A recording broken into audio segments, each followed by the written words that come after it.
Assalamualaikum warahmatullahi wabarakatuh. Shalom, saya Hesti Anggriani, mahasiswa program Pasca Sarjana Magister Manajemen. Saat ini saya akan membawakan materi dengan judul Desain Manufaktur.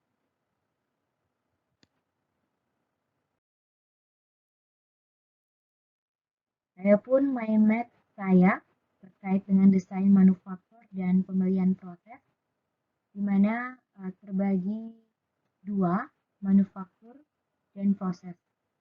Manufaktur menurut KREP 1983 yang merupakan satu rangkaian kegiatan yang meliputi desain produk, pemilihan bahan, perencanaan, manufaktur, jaminan kualitas, manajemen, dan penjualan yang dilakukan dalam satu perusahaan. Dan ini terbagi dari menjadi smart manufacturing yang merupakan jaringan berbasis data dan informasi yang menyediakan pemahaman secara real-time, penalaran, perencanaan, dan pengelolaan semua aspek manufacturing dan rantai pasokan. Yang ini juga terbagi dari 3 fase. Yang fase pertama, Plan and Enterprise-wide Integration.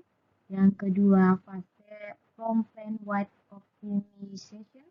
Dan yang ketiga, Manufacturing Knowledge Will Inevitability. Kemudian dari prosesnya ini ada pengertian proses, yaitu proses berpikir atau perencanaan langkah-langkah untuk menciptakan suatu karya dengan pengetahuan pengalaman. Di mana ini dari Lawson 1980 mempunyai proses seleksi yang seleksinya ada 2 proses, di mana proses berselang dan proses berulang. Proses berselang adalah proses memperbaiki beragam produk dalam jumlah terbatas dengan kebutuhan pemrosesan yang berbeda. Sedangkan proses berulang adalah proses memproduksi satu atau beberapa produk standar dalam volume yang besar.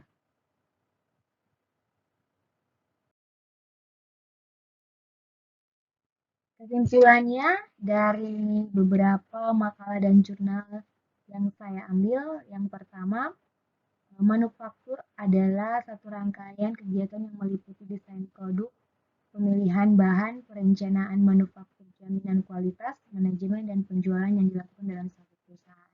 Menurut KREP 1983, proses adalah proses berpikir atau perencanaan langkah-langkah untuk menciptakan suatu karya dengan pengetahuan pengalaman.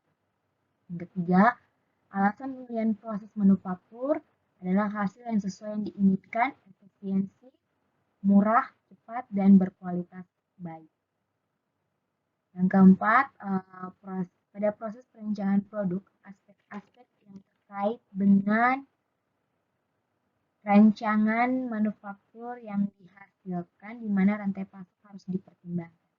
Rancangan yang dihasilkan bukan rancangan hanya yang dapat memenuhi kebutuhan konsumen, namun juga memenuhi batasan-batasan yang terkait dengan aspek manufaktur dan rantai pasok.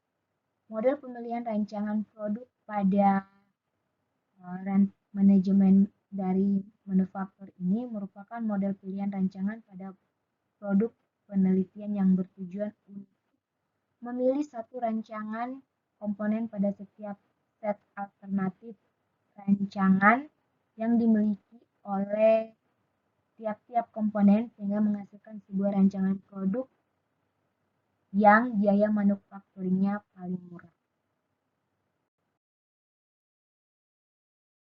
Kesimpulan yang kelima yaitu faktor-faktor pertimbangan dalam pemilihan proses manufaktur, jumlah produk, biaya peralatan, biaya tooling, waktu proses, intensitas pekerja, supervisi proses, perawatan, konsumsi energi, dan overhead cost.